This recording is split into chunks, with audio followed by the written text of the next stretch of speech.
So you've watched all the reviews about the iPhone SE, and you know just about everything there is to know about the new $400 phone from Apple.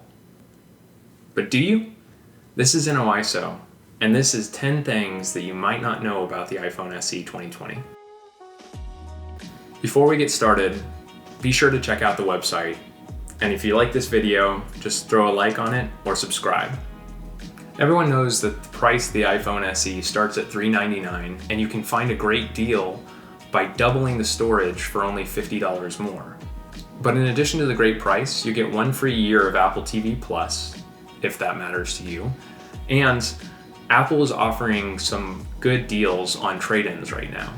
So personally, I traded in my old iPhone 8 for $170 credit towards the iPhone SE and paid only $230. Over the last couple of years, Apple's phones have been getting increasingly thicker in order to handle wireless charging and bigger batteries. But the iPhone SE 2020 is actually significantly thinner than the iPhone 11. Just holding the two phones in your hands, you'll feel the difference, not only in the footprint of the phone, but also in the depth. The iPhone 11 feels chunky in comparison. One thing that you probably already knew is the iPhone SE actually has the same design as the iPhone 8.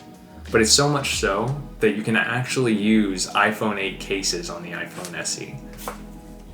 This means that even cases from your iPhone 7 probably will still work for the iPhone SE.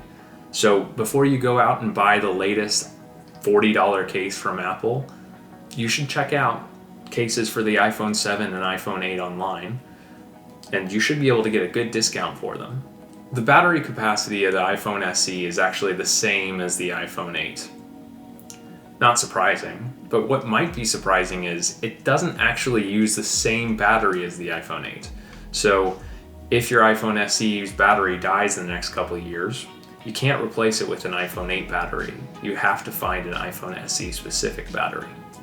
The good news is, if your iPhone SE display breaks, it is actually replaceable with the iPhone 8 display. So that should be significantly cheaper, despite the fact that adding an iPhone 8 display to your iPhone SE won't bring in 3D Touch. The iPhone SE comes in 3 colors, just like the iPhone 8 a couple years ago. What's interesting though is the colors aren't the same. The iPhone 8 came in a white color, a space gray color, and a gold color, whereas the iPhone SE comes in a white color, a black color, and a product red color. Even the white color scheme is not the same as the original iPhone 8. The coloring is actually a lot brighter, whereas the iPhone 8 had kind of an off-white, grayish color. The other difference is the front of the phone is now black, whereas the iPhone 8 had a white front when you chose the white or the gold color scheme. The iPhone SE takes fantastic pictures, especially in daytime light. If you haven't already, you should check out some of the camera comparisons that have popped up on the internet. The first largest omission from the iPhone SE is night mode. So unlike the iPhone 11 or many Android phones that were released in the past year, it might be more difficult to take good pictures at nighttime with the iPhone SE. Portrait mode first appeared in 2017 with the iPhone 8 Plus and the iPhone X, and specifically used the two cameras on those two phones in order to create a depth effect. Similarly, the iPhone SE has the capability to take portrait mode shots with only one camera. Those portrait mode shots only work with human subjects. So they identify a person in your shots and then blur out the background around that person. While this is a great feature to have on a $400 phone, I tend to take a lot more pictures of objects rather than people. So if I have a great breakfast, then I'll take a picture of the breakfast. Or if I see a landmark, then I might take a portrait mode shot of the landmark. So if you plan on taking pictures of food or landmarks or pets, the iPhone SE's portrait mode won't work for you. A lot of people know that Apple omitted 3D Touch on the iPhone SE 2020. which some people got frustrated about. What's odd though is 3D Touch is actually still hidden in accessibility settings. If you search 3D Touch on your iPhone SE, it will still come up in the settings menu, even if it's not actually accessible. The iPhone SE 2020 is actually the first phone to come out since the iPhone X that doesn't have swipe gestures. Instead, we're back to the old home button navigation on the iPhone SE. But what's interesting is, even iPads released in the last few years, even if they have home buttons, they still have gesture navigation. So the iPhone SE is the first iPhone or iPad released since 2017 that doesn't have gesture navigation.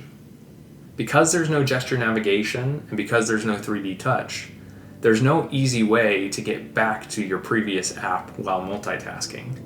Instead, what you have to do is double press on the home button and then click your first app that pops up.